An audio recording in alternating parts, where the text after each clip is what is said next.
गुप्त काल की सामाजिक व धार्मिक स्थिति। गुप्तों ने लगभग 200 वर्षों तक उत्तर भारत पर शासन किया था।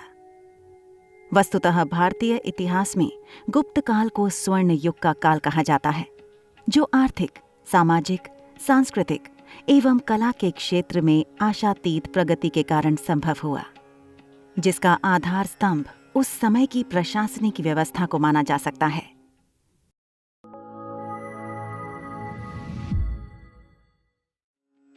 नमस्कार, आप देख रहे हैं ज्ञानी रैबिट के बैनर तले इतिहास की परख।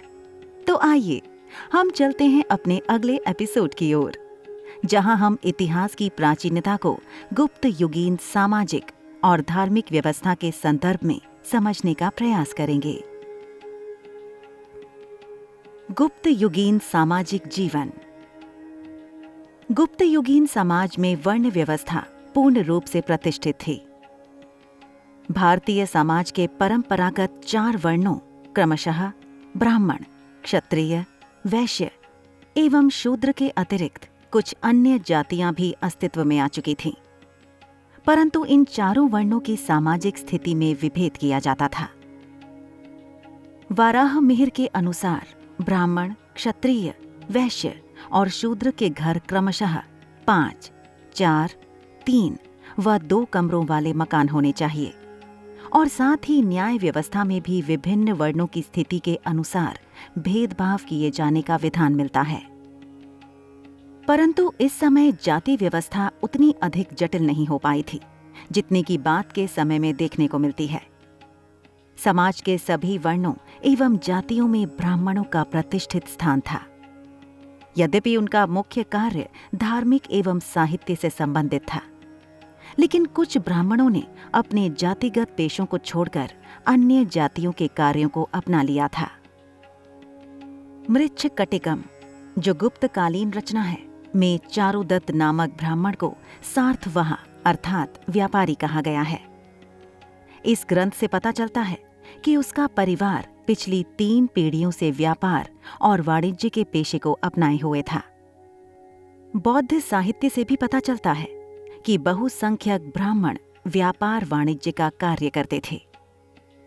स्मृति ग्रंथों में भी ऐसे कर्म को ब्राह्मण वर्ण का आपद धर्म कहा गया है। वस्तुतः यह इस काल में व्यापार वाणिज्य के बढ़ते हुए प्रभाव का सूचक है।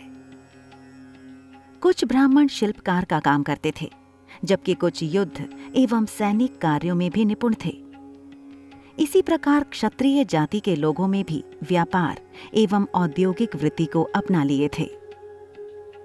इस प्रकार सभी वर्गों की वृत्तियों में शिथिलता आती जा रही थी। कृषक, पशुपालक, धातुकार, तैलकार, जुलाहे, माली आदि की समाज में विशिष्ट जातियां गठित हो चुकी थीं। अनेक मिश्रित जातियां भी अस्तित्व में आ चुकी थीं। स्मृतियों में मूर्धावसिक्त, अंबष्ट, पार्शव, अग्रकरण आदि मिश्रित जातियों का उल्लेख हुआ है। यद्यपि समकालीन अभिलेखों में कायस्थ नामक पदाधिकारियों का उल्लेख मिलता है, जो पेशेवर लेखक थे और उनकी कोई विशिष्ट जाति नहीं बन पाई थी। गुप्तकालीन स्मृतियां शूद्रों को व्यापार, शिल्प एवं कृषि करने की अनुमति प्रदान करती हैं। बृहस्पति के अनुसार प्रत्येक प्रकार की वस्तुओं की बिक्री करना शूद्र का सामान्य धर्म है।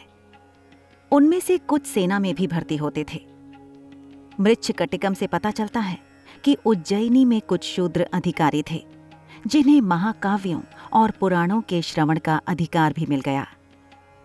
यह समाज में शूद्रों के प्रति बदलते हुए दृष्टिकोण का परिचायक है। स्मृति ग्रंथों एवं फाहियान के विवरण से पता चलता है कि समाज में अस्पृश्यता प्रचलित थी।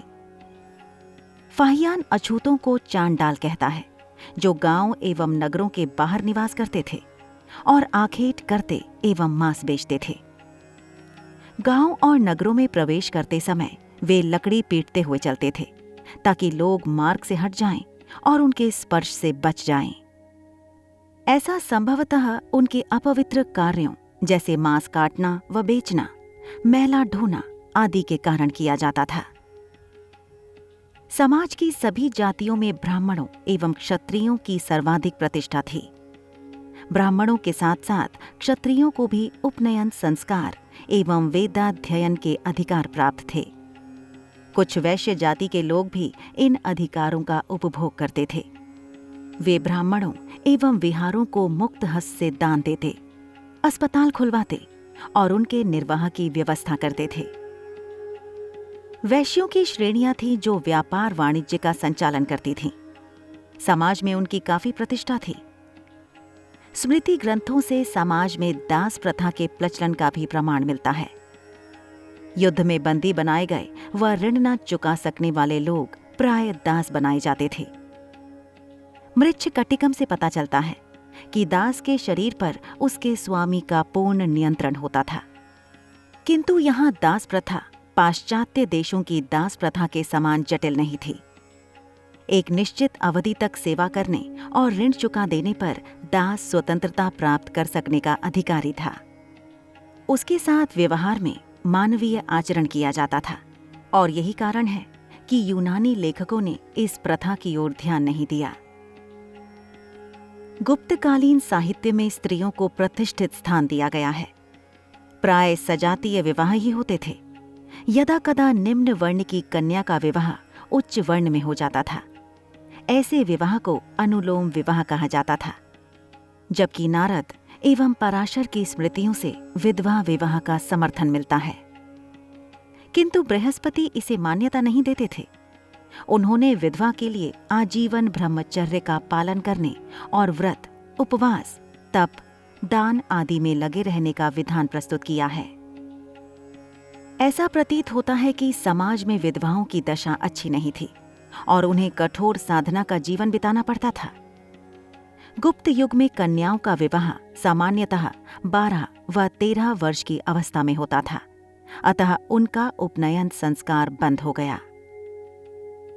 याज्ञवल्क्य स्मृति कन्या के लिए उपनयन एवं वेदाध्ययन का निषेध करती है।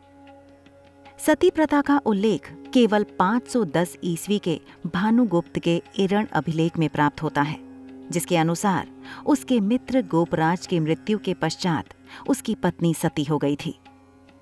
परंतु ऐसा प्रतीत होता है कि यह प्रथा ना तो समाज में लोकप्रिय हो पाई थी और ना ही इसे कोई शास्त्रीय मान्यता ही मिल सकी थी। समाज में वैश्याओं के अस्तित्व का भी प्रमाण मिलता है। कामसूत्र में गणिकाओं को दिए जाने वाले प्रशिक्षण का विवरण दिया गया है। इससे ऐसा प्रतीत होता है कि यह व्यवसाय काफी प्रचलित था। मुद्रा राक्षस से पता चलता है कि उत्सवों के समय बड़ी संख्या में वैश्याएं सड़कों पर निकलती थीं। मंदिरों में कन्याएं देवदासी के रूप में नृत्य गान करती थीं। कालिदास ने उज्जैनी के महाकाल मंदिर में नृत्य गान करने वाली देवदासियों का विवरण दिया है। पर्दा प्रथा का प्रचलन नहीं था। स्त्रियां स्वतंत्रता पूर्वक विचरण कर सकती थीं, किंतु कुलीन वर्ग की महिलाएं बाहर निकलते समय अपने मुंह पर घूंघट डालती थीं। गुप्तकालीन स्मृतियों में स्त्री के संपत्ति संबंधी अधिकार को मान्यता प्रदान की गई और स्त्रीधन का दायरा अत्यंत विस्तृत कर दिया गया। पुत्र के अभाव में पति की संपत्ति पर पत्नी का अधिकार होता था। नारद और कात्यायन ने तो यह व्यवस्था दी है कि अचल संपत्ति में भी स्त्री का अधिकार होता है और वह स्त्रीधन के साथ इसे भी बेच सकती है अथवा बंधक रख सकती है। समाज के उच्च वर्गों का जीवन सुखी व आमोदपूर्ण था। मनोरंजन के लिए संगीत, नृत्य, नाटक आदि के द्वारा लोग आनंद लेते थे। युवकों को प्रणय कला की शिक्षा दी जाती थी। कामसूत्र में इस प्रकार के सुख संपन्न नागरिकों की दिनचर्या का वर्णन मिलता है, किंतु यही स्थिति समाज के निम्न वर्गों की नहीं थी। गुप्त युगीन धार्मिक जीवन। गुप्त राजाओं का शासनकाल ब्राह्मणवाद अर्थात हिंदू धर्म की उन्नति के लिए प्रख्यात है। वस्तुतः गुप्त शासक वैष्णव धर्म के अनुयायी थे और उनकी उपाधि परम भागवत की थी। उन्होंने वैदिक यज्ञों का अनुष्ठान किया, परंतु स्वयं नैष्ठिक वैष्णव होते हुए भी उनका दृष्टिकोण पूर्णतया धर्म सहिष्णु था। वे किसी भी अर्थ में प्रतिक्रियावादी नहीं थे। उनकी धार्मिक सहिष्णुता एवं उदारता की नीति ने इस काल में विभिन्न धर्मों एवं संप्रदायों को फलने फूलने का समुचित अवसर प्रदान किया था।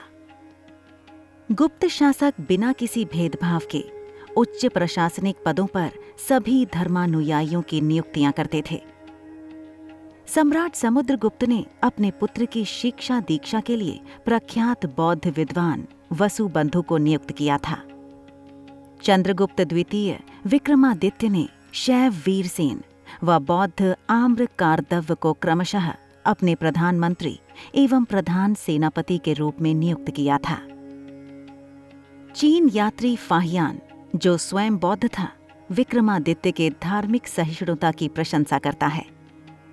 कुमारगुप्त प्रथम के काल में बुद्ध, सूर्य, शिव आदि की उपासना को समान रूप से राज्य की ओर से प्रोत्साहन मिला था।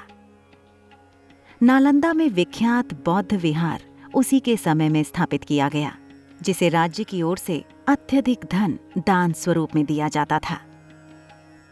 स्कंदगुप्त के शासनकाल में 5 जैन तीर्थकरों की पाषाण प्रतिमाओं का निर्माण करवाया गया था। यद्यपि गुप्त युगीन प्रजा को अपनी इच्छानुसार धर्माचरण की स्वतंत्रता प्राप्त थी, तथापि उत्तर भारत में वैष्णव धर्म अत्यधिक लोकप्रिय था। गुप्त काल के बहुसंख्यक अभिलेखों में भगवान विष्णु के मंदिरों का उल्लेख मिलता है। विष्णु के अतिरिक्त शिव, सूर्य, नाग, यक्ष, दुर्गा, गंगा, यमुना आदि की उपासना होती थी। मंदिर इस समय उपासना के प्रमुख केंद्र थे। गुप्त काल के अनेक मंदिर एवं उनके अवशेष आज भी प्राप्त हैं। हिंदू देवी देवताओं के अतिरिक्त जैन एवं बौद्ध मतानुयायी भी देश में बड़ी संख्या में विद्यमान थे। इस प्रकार गुप्त युग में विभिन्न धर्मों एवं संप्रदायों में सामंजस्य एवं मेल मिलाप का वातावरण व्याप्त था। इस काल में अनेक विदेशियों ने हिंदू धर्म एवं संस्कारों को अपना लिया था।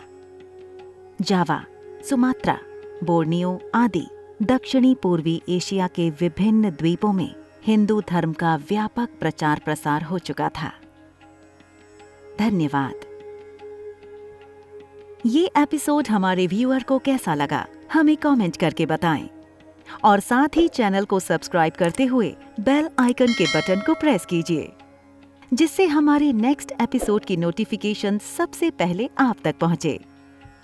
और इस एपिसोड से जुड़े बोनस पॉइंट्स के लिए डिस्क्रिप्शन बॉक्स में जरूर जाएं, जहां हमने अपने प्रयास से सभी तथ्यों को क्रमबद्ध रूप में प्रस्तुत कर दिया है। नमस्कार।